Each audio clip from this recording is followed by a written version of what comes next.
Hi, I'm Audrey, and my story tonight will be one that is adapted from my own family's story of how my grandparents met on my mother's side.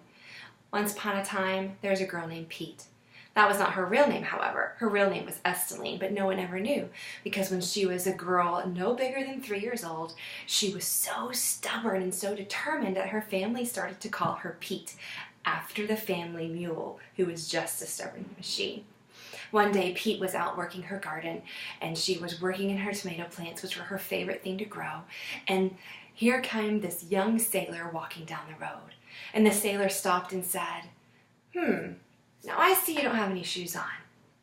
I think I need to take you to town and buy some shoes for those pretty feet because they're just too pretty to be working in the dirt and the soil and to get ruined.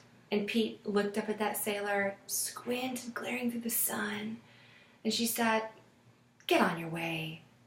And the sailor was shocked, and so he left. But the next day the sailor came back and he said, "All right, now, I understand you don't want any shoes, but perhaps I could help you with that garden because that's a very big garden. You are a very little girl to be working all on your own." Pete looked up at the sailor, squinted at the sunlight, and said, "Nah, get on your way." And the sailor was just as determined as Pete. He came back the next day. This time, he brought a pair of gardening gloves, he bought his own spade, and he bought some seeds. And without saying a word, he sat down next to Pete, and he started to work the ground, and he started to pull the weeds, and he started to nurture the soil and take care of the plants. And when Pete looked up this time, she looked into his big, beautiful blue eyes, and they both knew they were meant to be. And that's the story of how my grandparents met. Thank you for listening.